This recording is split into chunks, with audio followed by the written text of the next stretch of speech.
Saludos, vamos a continuar con nuestro curso.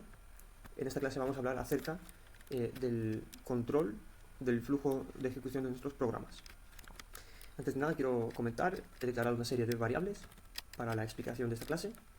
¿Okay? Un enum, que se llama enum opciones, con opciones 1, 2 y 3, una variable global y otras dos variables que también son globales, pero una se llama k y l, ¿vale? Y aparte una variable booleana, var, se llama, okay. Entonces, ¿cómo controlamos el flujo de ejecución de nuestros programas? Si lo hacemos a través de loops y lo hacemos a través del switch y del if. Aquí hay un ejemplo del switch, que ahora lo veremos en detalle. El if, ¿vale? Y el operador ternario, ¿vale? Que es esta sintaxis de aquí, que ahora la discutiremos en detalle, ¿vale? Para que entendáis de qué trata. Vale, vamos a hablar del loop for. Ok, el loop for, esta es la sintaxis, este es el loop for más clásico que podemos ver. Empezamos por la palabra reservada for, abrimos y cerramos paréntesis, ¿vale? Y abrimos y cerramos llaves. Dentro de las llaves va a estar el código que se va a ejecutar en nuestro loop. Aquí, la primera zona está reservada a la declaración de variables en nuestro header, lo cual podemos omitir si queremos, podemos no tenerlo y usar una variable global. Supongamos que i es una variable global que he declarado aquí, perfectamente lo podríamos hacer, o la podemos declarar aquí. Quiero que entendáis que esta variable se vuelve accesible dentro del cuerpo de nuestro loop for. Por tanto, si tenemos otro loop for, que es típico de ver, sobre todo a la hora de crear indicadores y tal, es muy típico ver un loop for dentro de un loop for, y si lo tuviéramos, por ejemplo, podríamos acceder a esta variable sin ningún problema, ¿vale? Luego está la condición, siempre que sea cierta, se ejecuta el loop, y luego tenemos aquí la zona donde se realiza el cálculo sobre nuestra variable que forma parte de la condición, ¿okay? Ya sea que la aumentamos, decrementamos o hacemos cualquier cálculo, ¿vale? Le podemos sumar otra variable, podemos hacer lo que sea, mil cosas. Aquí esto es lo más típico y lo más simple que podemos hacer, simplemente incrementar, ¿vale? Okay, entonces, ¿cómo funciona el loop for? Lo primero, cuando el programa llega aquí, lo que hace es una sola vez declarar esto. Esto se realiza una sola vez. Lo siguiente que hace es evaluar la condición. Y mira y dice, vale, ¿y cuánto vale? 0. Y es inferior a 10, es cierto. Entonces va y ejecuta el código que hay aquí. Una vez realizado esto, vuelve a evaluar la condición y dice, vale, ¿y cuánto vale? Ahora i vale 1. ¿Sí? Entonces, como es verdad, ejecuta esto. Es decir, después de cada ejecución, se viene aquí y le aumenta, en este caso, 1 a i, ¿ok? Y después evalúa la condición. Si es verdadera, entra. Entonces luce así. Check, si es cierto, ejecución código, sumar, en este caso. Luego, check, ejecución código y sumar, ¿vale? Así es como funciona el loop for. En el momento que el programa llega a un loop for, aquí se queda aquí hasta que finaliza, ¿ok? Vale. Aquí he declarado estos dos para que veáis la diferencia que hay en, como prometí en clases anteriores, cuando hablamos de las expresiones, donde vimos el prefijo y el sufijo del incrementador y el decrementador.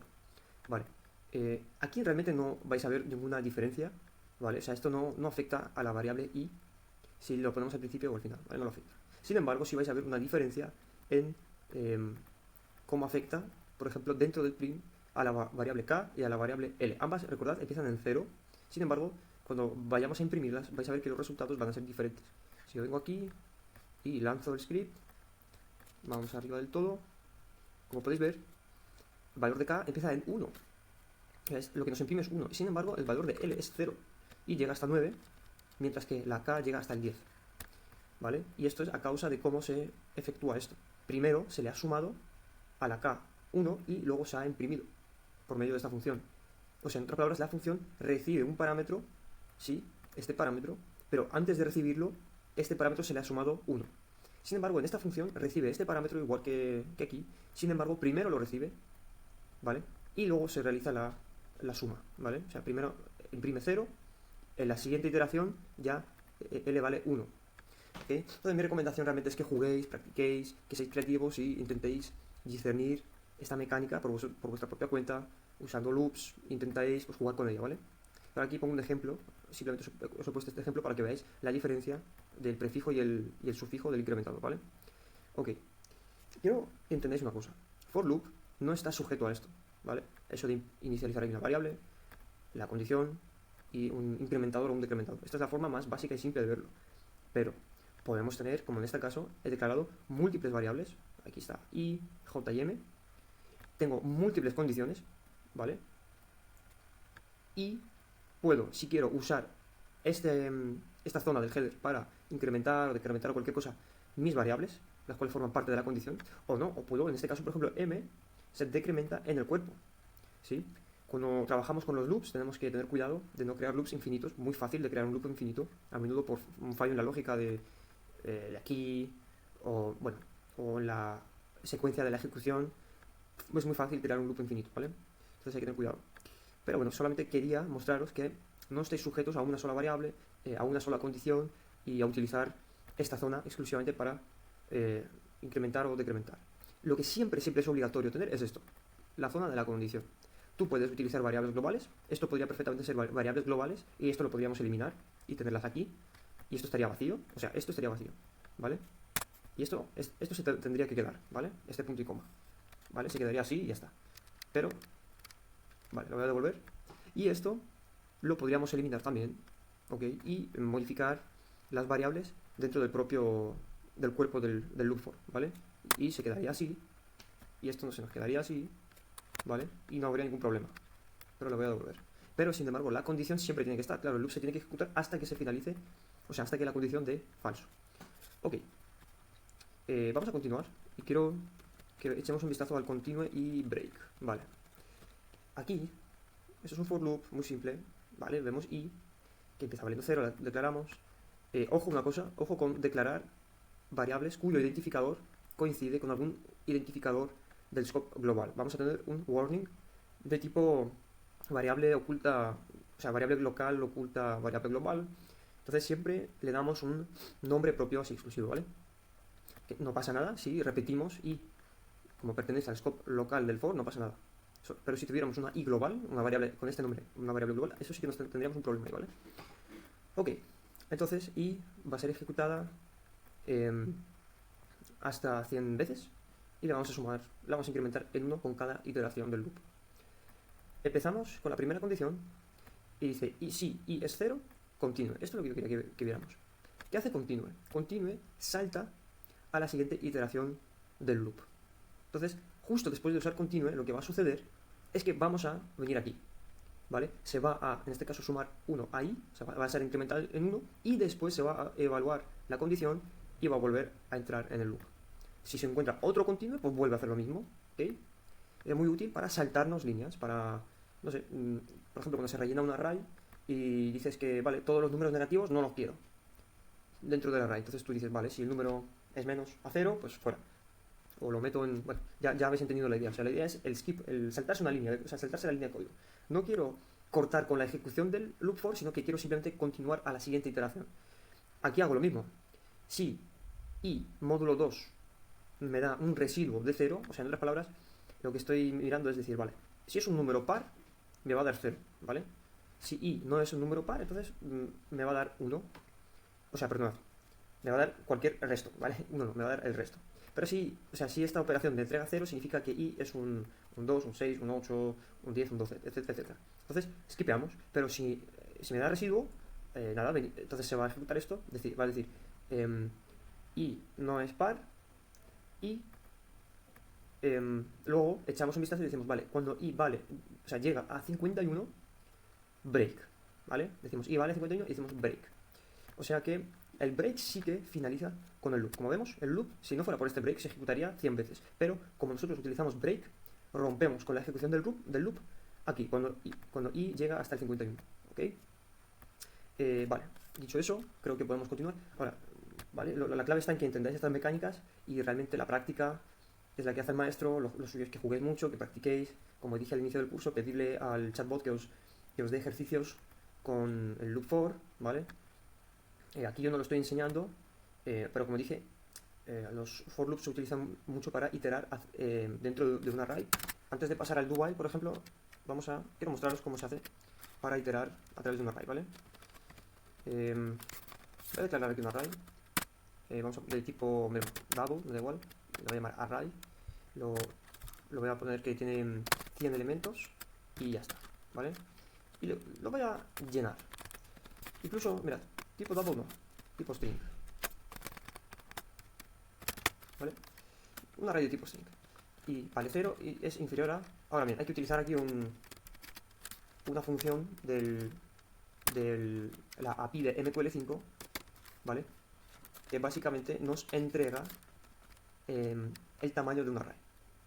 ¿Qué pasa? Esta función nos entrega 100, ¿vale? ¿Por qué? Porque nuestro array tiene 100 elementos, entonces esta función nos va a entregar 100. Pero sabemos que el último elemento del array siempre va a ser el tamaño del array menos 1. ¿Por qué? Porque los arrays empiezan por el índice 0. Entonces es esto menos 1, ¿ok? Entonces, bueno, realmente, a ver, aquí y es inferior al tamaño, o sea, vamos a ver. Y va a llegar a 99, ¿vale? 99 es verdad que es inferior a 100, sí. Y se va a ejecutar. En el momento que i llegue a 100, pues al no cumplirse, no se va a ejecutar. Cuando intentamos acceder a un array fuera de rango, obtenemos un error fatal. O sea, podemos compilar el programa, pero en la ejecución del programa vamos a tener un error fatal, ¿vale?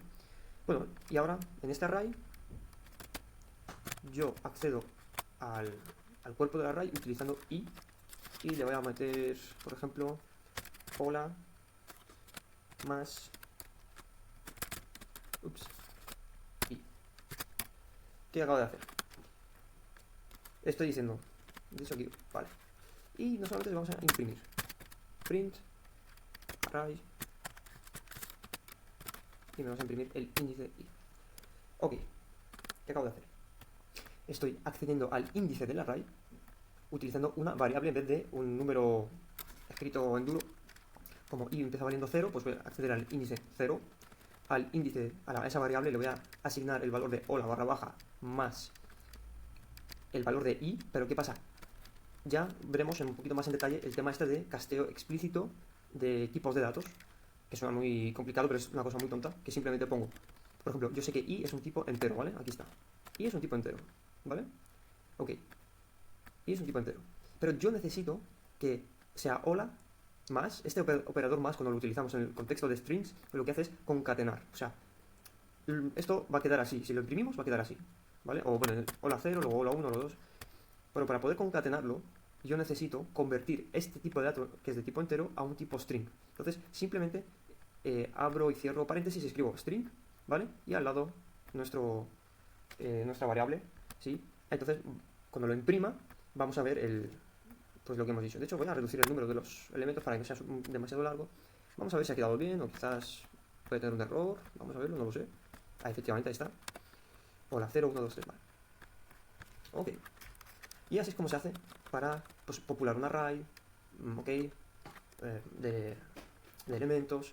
O sea, al array se accede así, ¿vale? Eso es una manera muy simple, pero bueno, ya la conocéis. Y a medida que vayáis practicando vosotros mismos, vais a ir viendo pues maneras más complicadas, porque esto la verdad es que puede complicarse. A veces se tiene que sumar dentro de los arrays, hacer pequeñas operaciones con diferentes operadores, o sea, bueno, diferentes variables del header. Bueno, esto se puede llegar a complicar, ¿vale? Vale, vamos a quitar todo esto. Ok, ahora vamos a ver el do while. El do while, o sea, para empezar, el loop while, de tipo while, pues en esencia funciona como un for loop, pero es un poco más simple, un poquito más limitado. El do while nos asegura una ejecución del cuerpo sí o sí. O sea, hazme esto al menos una vez. Y ya luego, si la condición es falsa, bueno, pues ya veremos, ¿vale? Sin embargo, el while, pues no. O sea, while primero chequea la condición, si la condición es cierta, entra. Podemos utilizar continue y break, pero como podéis ver, el while, para empezar, no nos permite en el header declarar variables locales. O sea, solamente podemos utilizar variables globales. No tenemos secciones como en el loop for. Aquí, por ejemplo, vemos bueno, sí, la condición la tenemos. Esto no lo podemos hacer y tampoco tenemos un espacio para incrementar, ¿vale? Entonces, cuidado al usar el continue, porque en el loop for, cuando usas el continue, se salta aquí, como hemos dicho. Pero aquí, cuando haces el continue, solamente hace que vuelve a chequear la condición. O sea, esto no vea un continue, frena con el resto de la ejecución del loop y se salta aquí y echa un vistazo. Si la condición es cierta, vuelve a venir aquí. Si vuelve a encontrarse un continue, vuelve a saltar aquí, evalúa la condición, si es cierta, entra. Entonces, cuidado, porque es nuestra responsabilidad asegurarnos de que la condición eventualmente llegue a false. Sí tiene que llegar a false en algún momento, ¿ok? Si no, tendremos un loop infinito y se nos saturará la memoria y básicamente obtendremos un crasheo, ¿vale? Y como dije aquí, como mostré en este ejemplo, también podemos usar el break dentro del while, ¿ok? Pues ya está. Esto es el while y el do while. Si habéis entendido el for, esto también lo habéis entendido, porque esto es una versión más simple, ¿ok? Que solamente nos permite tener la condición. Quería hablar de una cosita antes de seguir, vamos a declarar un for y vamos a decir que i es inferior a, yo qué sé, a 1.000.000 o lo que sea, un montón de números, es un valor bien grande y quiero usar el sleep y le vamos a poner 250 milisegundos. Vale, ¿qué acabamos de hacer? Acabamos de crear un loop. Podríamos incluso hacer que sea un loop infinito, ¿vale? Podríamos declarar una variable tipo int r, que es igual a lo que fuere, r, y decimos que if r es igual a lo que sea que le hayamos puesto. Bueno, le podemos, bueno, menos 1, decimos que r es igual a, de nuevo, así. Entonces, a ver un segundo. A ver, for sync expected línea 67. Ah, ya. Vale. Entonces, la idea es que en el momento que esto llegue, no sé ni cuántos números son, 10 millones, cuando o sea, bueno, 10 millones menos 1, vuelve a valer 10 millones. ¿Sí? O sea, un loop infinito, básicamente. Una tontería que acabo de hacer. Bueno, el caso es que, como podemos ver, aquí tengo un sleep. Entonces, uno podría pensar que esto es muy similar a un timer, ¿vale? Hemos hablado de los timers cuando hablamos en otro vídeo, donde hablamos de las funciones de evento, y hice una explicación así por encima de lo que es un timer. Básicamente, un timer se ejecuta cada X tiempo que tú le indiques, ¿sí? Entonces alguien podría decir, bueno, ¿y qué diferencia hay de esto a un timer? En esencia es lo mismo, ¿no? A ver, tenéis que entender una cosa. Cuando hay un timer, el timer se ejecuta, pero no se apropia de todo el programa. O sea, cuando el programa llega aquí, se queda aquí, ¿vale? Sin embargo, el timer ejecuta su código cada X tiempo. Básicamente lo que hace es lanza su función a la cola, ¿sí? Cuando es su turno se ejecuta su función, ¿vale? Pero no se apropia, no acapara todo el programa. Sin embargo, si hacemos esto, sí. El programa llega aquí y hasta que no se salga del loop for, nada, ¿vale? Entonces, dentro de un script esto se hace mucho, ¿vale? A menudo necesitas que el script permanezca en el mapa, o sea, en el gráfico, y que vaya haciendo que ejecute X cosa, lo que sea que necesites, cada X tiempo que tú hayas indicado. Y está muy bien hacer eso, esto es perfectamente válido, ¿vale? Sin embargo, esto no es... bueno, hay que tener cuidado, esto se puede usar dentro de un asesor experto sin problemas, pero hay que tener cuidado, ¿vale? Ok, ya habéis visto cómo se hace para crear un loop con un tiempo de por medio utilizando el loop for, ¿vale? Ok, hasta aquí han sido el loop for, el while, ¿okay? Y pequeños matices de estos. Quiero hablar ahora del tema del control de flujo por medio del switch y del if y el operador ternario. El switch funciona solamente con el integer. Es por eso que funciona también con el bool. El bool hemos dicho que forma parte de los integers. El bool vale 0 o 1. ¿Sí? Y también el switch funciona con los enums. Porque ya cuando hemos hablado de los enums, sabemos que cada identificador que forme parte del listado de nuestro enum tiene asignado un número entero. Si yo vengo aquí, ¿vale? ¿Cuál era que habíamos usado? Un momento. Opciones, vale, variable global, mirad. En el switch, aquí estamos usando una variable global como condicionante. Ahora hablaremos un poco de la sintaxis, pero antes de nada quiero que entendáis que el switch solamente funciona con enteros, ¿vale? Si yo vengo aquí arriba y modifico esto y pongo un tipo double, que sabemos que es de tipo de coma, o sea, un número decimal, variable global, dice illegal switch expression type, ¿ves? No nos permite. No podemos utilizar un double, ¿vale? Tiene que ser un tipo entero, ¿vale? Ok. Eso es lo primero. Ok, ¿cómo funciona el switch? Escribimos la palabra reservada switch y simplemente aquí, dentro de paréntesis, ponemos la variable. Ok, no hay más, no se hace más. Simplemente pones la variable. No es que haya una condición ni nada. Y decimos así, vale, caso, escribimos case, ponemos el valor esperado, que esta variable que hemos indicado aquí vaya a contener. Por ejemplo, en este caso la variable global es de tipo entero, como hemos dicho, y decimos, en caso de que valga 1, ¿sí? Ponemos 2 puntos y todo lo que vaya aquí es lo que se va a ejecutar, ¿sí? Y luego escribimos break, ¿vale? Y aquí se termina la ejecución de nuestro switch, ¿vale? Entonces, si variable global valiera 2, pues diría, vale, caso 1, no. Caso 2, sí, ¿vale? Print tal, break, así de simple, ¿ok? Importante, el default nos sirve para cuando no haya para cuando ninguna de las opciones haya sido ¿cómo decirlo correctamente? Bueno, Si sucede que nuestra variable no vale ninguna de estas opciones que estamos indicando aquí, es bueno preparar un default, ¿vale? De hecho, es prácticamente obligatorio tenerlo, salvo si se trata, por ejemplo, de una variable de tipo booleana que sabemos que solamente hay dos opciones, o es true o es false, no hay más. No puedes tener no hay más opciones. Aquí, pues, no hay un default. Como podéis ver, no tengo un default escrito aquí. Aquí sí hay un default. Aquí sí es necesario. ¿Okay? Pues, como dije, podemos pasar un bool sin problemas y en vez de 1 o 0, pues escribimos true o false. O también puedes escribir 1 o 0, pero creo que es mejor escribir true o false, de que a la hora de leerlo tú, pues es más fácil de entender que estás pasando una variable booleana aquí en el header del switch, ¿vale? Quiero que veáis una cosa. Switch funciona muy bien con los enums. Esta i opciones es una variable del tipo enum opciones que hemos declarado arriba del todo. Vale, entonces tú escribes, o sea, cada caso va a contener uno de los identificadores de nuestro enum, ¿vale? Que hay uno, enum opciones 2, enum opciones 3. Podemos hacer un default. Default no hay que escribirle nada. Simplemente se va a ejecutar el solo si opciones, o sea, si la variable no vale ninguno de estos valores, ¿ok? Vale. Mirad, ¿qué sucede con el switch? Si no escribes break, lo que va a hacer es, por ejemplo, imaginad que esta variable vale opciones 2. Entonces va a entrar aquí, ¿vale? Va a ejecutar el código, digamos que aquí tenemos un print, da igual, print, y decimos opciones 2, ¿vale? Ok, maravilloso. Pero ¿qué pasa? ¿Qué va a suceder luego? Opciones, vale, ahí sí. Como no hay un break, se va a ir y va a ejecutar el resto del código que se encuentra, ¿vale? O sea, va a ejecutar este código, pero también va a ejecutar este código, o sea, va a ejecutarlo todo lo que encuentre debajo hasta que se encuentre con un break, ¿sí? O sea, que realmente cada caso se tiene que separar con un break. Si no hay un break, simplemente va a ejecutar el resto de los casos, ¿vale?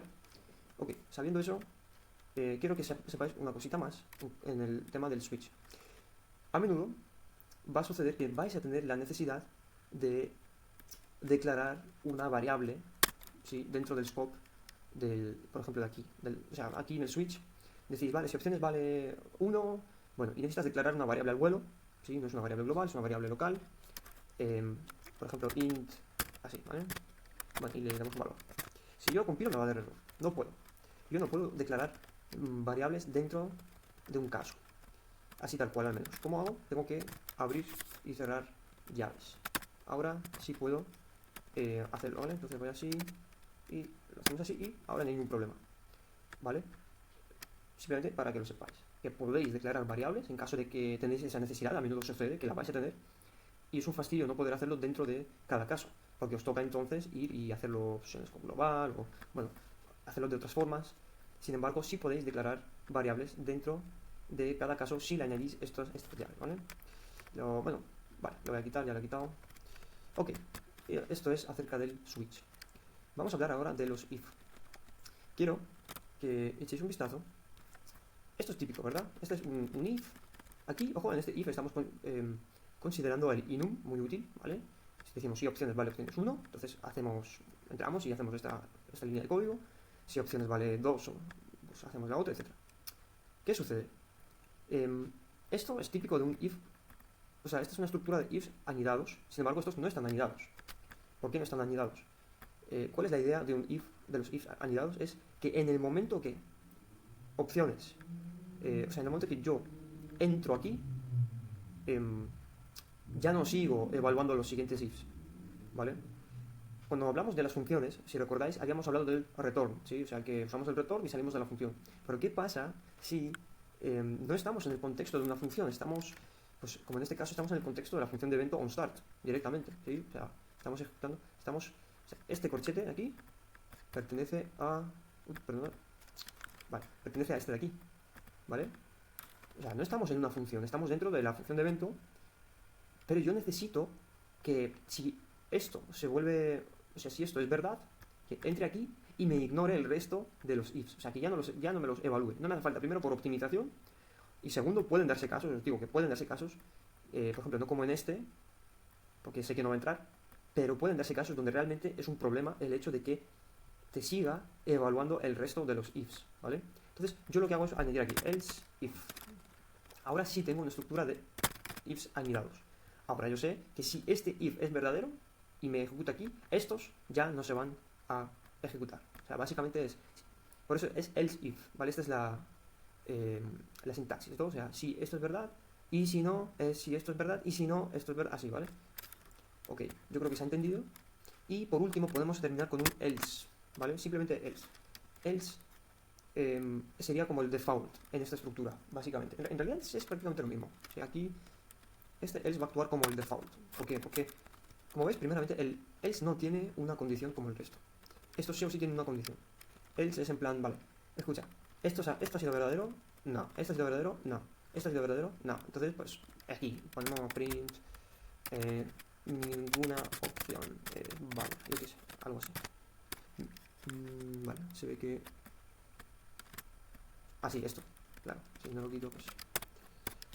Vale, ¿entendéis? El else es en plan, bueno, lo que he explicado ya, básicamente. Se parece mucho esta estructura a nuestro switch, ¿sí? El default siempre se pone al final y actúa exactamente igual que este else. O sea, si ninguna de estas se ha dado, pues esta, y ya está, ¿ok? Y muchas veces vosotros me veis hacer así, if true, no sé, global es igual a 10, mismo. Así, todo en la misma línea, ¿sí? Esto lo podéis hacer perfectamente también si es una sola expresión, lo podéis hacer en la misma línea, no tenéis que estar en plan abriendo llaves y cerrando así, ¿no? No hace falta, ¿vale? Podéis simplificar. Y aquí igual, aquí podemos hacer así, lo podemos simplificar mucho más, o sea, podemos hacer así, y hacemos así, y así también. Como podéis ver, ups,